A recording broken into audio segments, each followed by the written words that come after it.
Dans les années 1890, Tom et Mary Kent, un couple marié et heureux, vivaient avec leurs 12 enfants dans une ferme à Eugowra, en Nouvelle-Galles du Sud, en Australie. Ils avaient une belle vie, mais malheureusement, le malheur les frappa. Mary fut atteinte d'une pneumonie et devint extrêmement malade. Impuissante, la famille souffrait de voir sa santé se dégrader.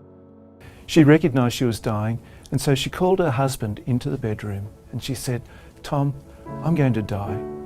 Promise me that when your time comes, that you'll meet me in heaven.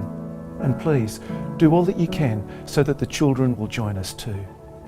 Tom made that promise, but he didn't know how to keep it. Plus tard, en 1896, alors que Tom labourait les champs, un homme, nommé Philip Ricky, se rendit à bicyclette à la ferme de Tom. Philip apportait un message d'espoir. Lorsqu'il rencontra Tom, Philip écouta attentivement l'histoire déchirante de Tom et la promesse déchirante qu'il avait faite à sa femme mourante. Ensuite, il partagea le livre « La tragédie des siècles » avec Tom. Tom Kent commença à lire le livre, mais n'était pas convaincu des vérités s'y trouvant. Après une étude approfondie, il y en accepta les enseignements. Ces nouvelles découvertes lui offraient le confort dont il avait besoin et il réalisa qu'il pouvait maintenant respecter sa promesse à Mary.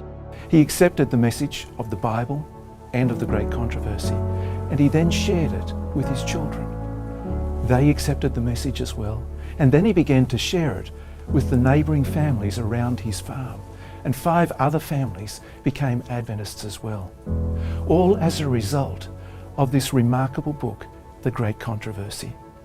You see, this was my great-great-grandfather, and from that one book, The Great Controversy, today more than 20,000 people have become Seventh-day Adventists from one book.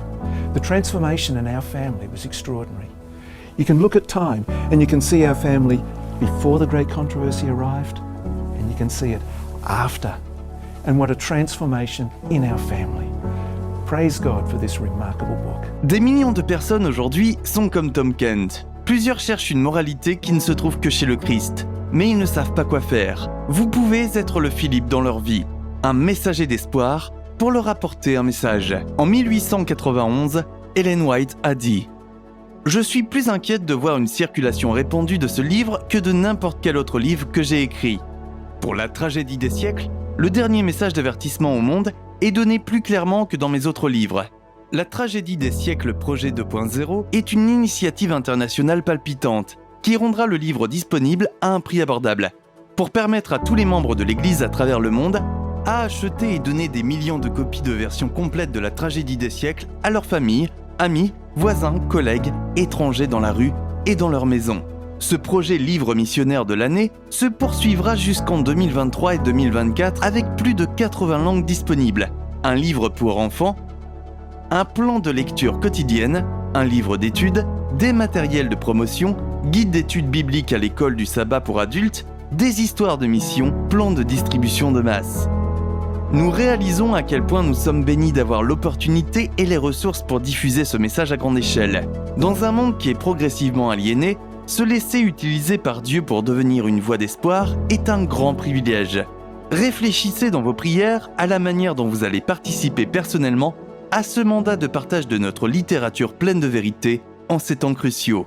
It is an opportunity for each Adventist worldwide to get involved in the mission by sharing books with friends, neighbors, and others who need to get ready for eternity. Therefore, I challenge you to have books handy everywhere you may be to distribute whenever an opportunity may happen.